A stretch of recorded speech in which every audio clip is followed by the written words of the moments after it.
안녕하세요. 드라이브 오디세이입니다. 정말 뜬금없이 갑자기 아무것도 없는 곳에 나온 것 같아요. 일반 사람들한테는 좀 그런 게 있었는데요. 사실은 그 5년 전부터 이 준비된 브랜드거든요. 그래서 어. 회사는 2022년 3년 전에 세워졌는데 네. 실제로 브랜드 준비는 5년 전부터 음. 이루어졌던 회사고요. 시리즈 B 펀딩이 얼마 전에 끝난 걸로 제가 알고 있어요. 지난주에 공개하기 일 주일 전에 네. 인제 몇 개의 웹사이트와 그다음에 프로토타입에다가 랩 씌워 가지고 게릴라 전법으로 여기저기다 차 세워 놓고 사진 그렇게 찍히게 해서 소셜 미디어 캠페인을 시작을 했거든요. 네. 그래서 그 CEO를 비롯해서 거의 모든 사람들이 링크드인에 이 그 발표회가 끝나고 나서 30분 만에 거의 그 회사 직원들 전 직원들이 링크드인에 업데이트가 한꺼번에 되는 와. 그런.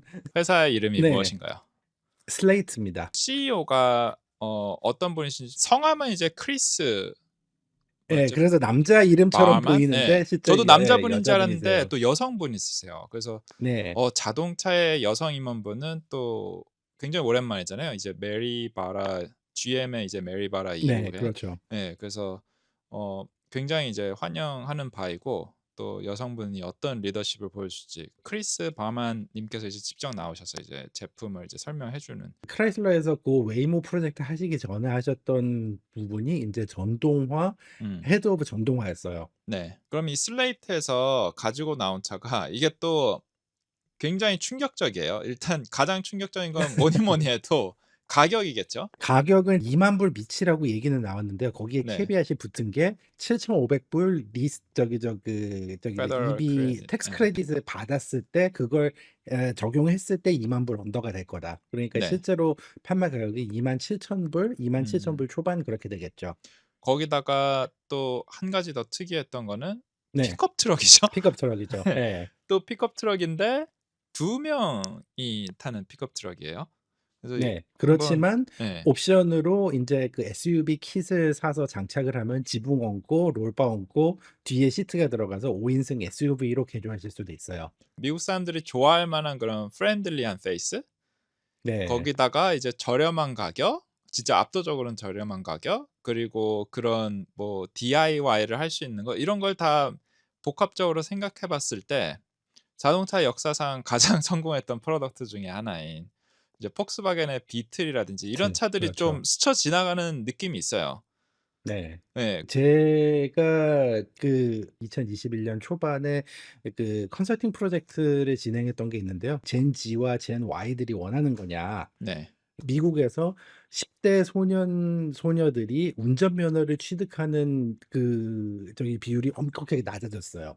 음. 이 친구들은 어 중학교 갔을 때부터 이미 부모들이 우버를 태워 보내고 또 하여튼 음. 뭐 그런 게 돼 있다 보니까 운전에 대한 관심이 완전히 떨어진 거예요. 어. 22 살, 23살 된 애들이 운전면허 없이 차 안 타고 다니다가 예. 인제 독립하고 나서 한 1-2년 지나고 나니까 인제 "나 운전면허 따야 되겠어. 차를 사야 아 되겠어." 그렇게 이제. 얘기가 나온대요. 그래서 뭔가 하고 봤더니까 인제 여자친구가 생기고 인제 그 여자친구랑 데이트하러 많이 다니잖아요. 그러면 네. 인제 어느 순간부터는 자기가 돈 벌어서 써야 되는데 우버에다가 돈 들어가는 게 너무 아까워지는 거야. 그쵸. 이제는 자기가 인제 사회생활을 하면서 돈의 중요함을 깨닫는 시기가 와야지만 운전면허를 따게 되는 그런 욕심이 생긴다는 건데, 그러고 나서 스터디를 통해서 얻은 결론이 뭐냐 하면 젠 Y와 젠 Z가 원하는 거는 인제 아까 전에 예를 들었던 그 폭스바겐 비틀처럼 되게 간단하면서도 아이코닉한 차를 원한다. 어. back to the basic transportation을 원하고, 그다음에 트럭 같은 ruggedness, 어. 그다음에 유틸리티를 원한다. 그다음에 EV를 원한다. 예. 그다음에 어퍼러블한 걸 원한다. 예. 그래서 인제 어퍼러블의 정의를 물어보니까 2만 불에서 25,000불 사이. 음. 그러고 나서 인제 몇 년이 지나고 나서 알게 된 건데, 그 비슷한 시기에 세계 5대 자동차 회사 중에서 제 클라이언트를 제외하고 다른 2 개의 회사가 거의 동일한 키워드와 서브젝트를 가지고 비슷한 음. 시기에 6 개월 이내에 전 세계에서 그 똑같은 주제를 가지고 스터디를 했던 거예요. 그래서 그 결론을 들어보니까 거의 전 세계적으로 동일한 결론이 나온 거예요. 그러면은 한번 차를 볼게요. 한번 차를 보면 좀 어 황당해요. 솔직하게 얘기해서. 이거 황당한데 일단 보면은 외관이 이게 예 플라스틱이고 플라스틱이죠. 그러니까 도색을 안 하겠다라는 거죠. 예 그냥 그 플라스틱에다가 진짜 맷 페인트만 뿌려 가지고 맷 페인트도 아니고 사실은 이건 그 그냥 매테리얼 보호제만 자체 예. 그냥 예 그거만 해 가지고 나오는 거고 그 위에다가 "네 돈 들여서 랩해라." 좋아요. 그러면 이제 도색도 안 하고 그런 걸로 봤을 때는 굉장히 빨리 만들고 제 생각에는 이 도색을 안 한다는 게 굉장히 큰 장점이 있는데 네. 리페어 코스트가 엄청 낮아져요. 그쵸. 예. 예. 부품을 받을 때 도색비가 사실 많이 들어가거든요. 예를 들어서 리어 범퍼가 똑같은 네. 플라스틱인데 이게 칠을 올리면은 가격이 2배가 돼요. 네. 그런데 이제 이걸 안 한다라는 게 사실 큰 장점이죠. 그래서 사실 돈이 좀 경제 상황에 따라서 차를 이제 범퍼를 고쳐야 하는데 또 저희 다 그런 시절 있었잖아요. 그쵸. 예. 도색 안 한 범퍼로 돌아다니던 그 시절. 갑자기 옛날 생각이. 그래서 도색을 안 한다는 거 저는 되게 마음에 드는 것 같아요. 그다음에 예. 그다음에 인제 돌돌이 윈도우. 그러니까요. 닭다리. 아 예. 저는 닭다리 마지막 본 게 와 기억이 안 나요 솔직하게. 그러니까 이제 저희 때 이제 명차라고 취급받던 이제 프라이드라는 차가 있었는데 네 그쵸. 예. 그게 이제 닭다리로 탔던 거의 마지막 차였던 것 같아요. 그 한국에서 만들어진 차 중에 네. 가장 최근까지 네. 그 돌돌이를 달아서 한국에서 외국으로 수출했던 차가 있거든요. 뭐죠? 쉐비 아베오라고. 제일 그 작은 차. 저희가 이제 자동차 좋아하는 사람들이 얘기하는 이제 환자급이 네. 돼야지 이제 찾는 그 마이너스 옵션들이 있는데 뭐 화면 없는 거, 에어컨 없는 거 이런 거. 그런데 예. 그래도 사실 '나는 차가 꼭 이 닭다리여야 해.' 이런 사람은 사실 전 본 적은 없어요. 근데 또 재밌는 게 뭐냐면 코비드 당시에 벌어졌던 일들 중에 하나가 각종 페이스북이나 그 소셜 미디어 그룹들이 많이 생겼잖아요. 그래서 음. 그렇게 자동차 관련 키워드 그룹 중에서 가장 성장세가 빨랐고 그러니까 글 리젠이 자주 되는 그 그룹이 베이스 마더스 온리. 베이스 모델스 only?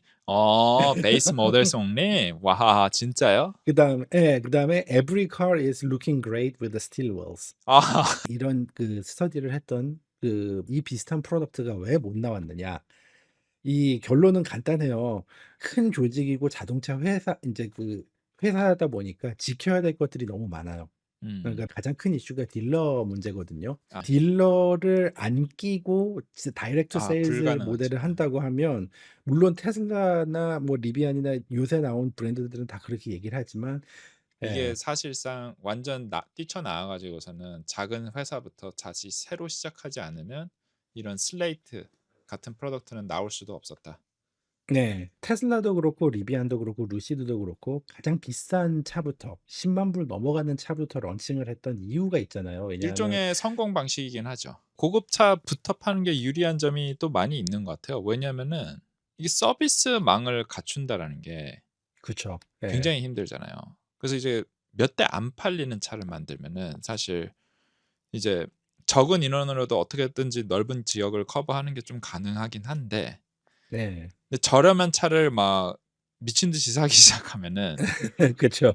이거 그러니까 첫 프로덕트가 완벽하기도 쉽지가 않고 그래서 네. 만약에 많은 시장 조사들이 얘기했던 것처럼 슬레이트라는 차가 정말 이제 젊은 사람들이 원했던 차라고 하면은 많이 살 거잖아요. 그러면 이 서비스에 대한 슬레이트의 계획이 어떻게 되는지 혹시 아시나요? 테슬라나 루시드 혹은 리비안이 했던 걸 그대로 따라가지는 않을 거고요.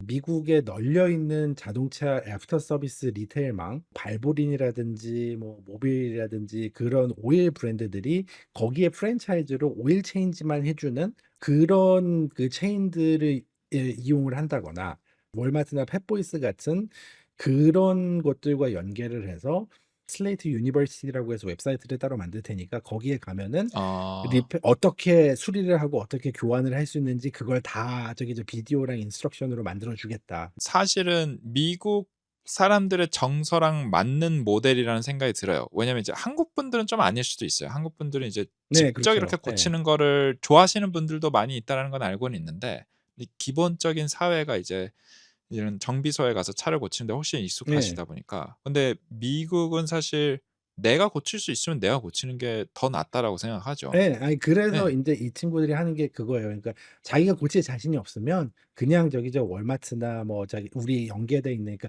"거기서 우리가 고칠 수 있게 도와주겠다."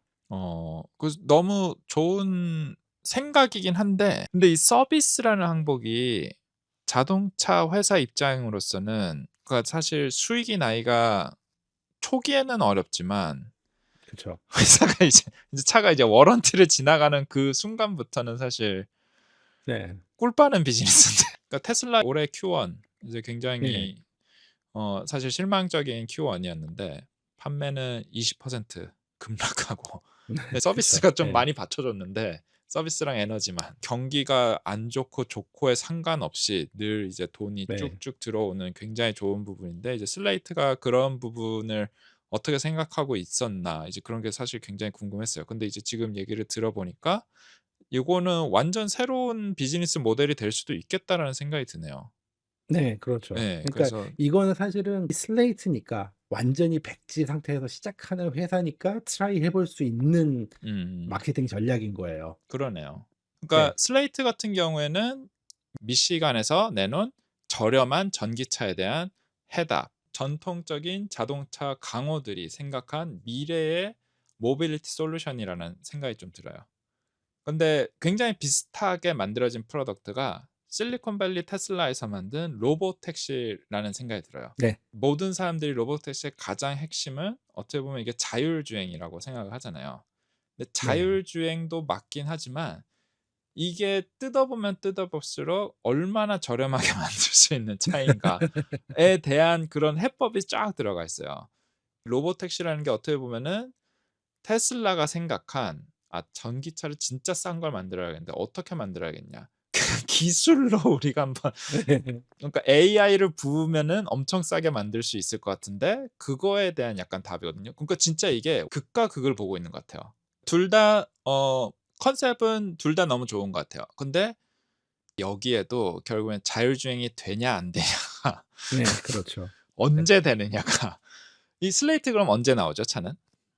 내년 4 분기에 생산 시작입니다. 그래서 내년 지금 4분기에 인디애나에 생산. 인디애나의 공장 건물을 인제 매입을 했고요. 네. 인제 근데 또 하나는 인제 아까 전에 그 페인트 얘기했지만 사실 미국에서 그 자동차 공장을 세우면 가장 까다롭고 복잡한 부분이 페인트 부스거든요. 그 부스가 안 들어가니까 네. 인제 거기에서 그만큼 공장 셀링하는 게 쉬워지고 그다음에 또 두 번째로 공장 세우는데 가장 힘든 게 뭐냐면 프레스예요. 바디 패널이 플라스틱으로 가면서 그 프레스들을 다 집어넣을 필요가 없게 된 거죠. 테슬라도 얘기를 했었던 그 언박싱 이제 매뉴팩처링으로 해서 네. 이 로보택시라는 걸 만들겠다라고 하는 건데 그러니까 이 두 프로덕트가 만드는 네. 방식도 비슷하다는 생각이 들고 그리고 둘 다 저렴한 자동차, 젊은 시대를 공략을 하겠다라는 목표인 건데 지금 제일 재밌는 거는 나오는 시기도 어 뭐 말은 지금 비슷하게 돼 말로만 있고 들으면 예. 비슷하네요. 예. 그러니까 이게 나오는 과연 이게 진검승부가 되는 건데 너무 기대가 되는 것 같아요. 대체 어떻게 될지.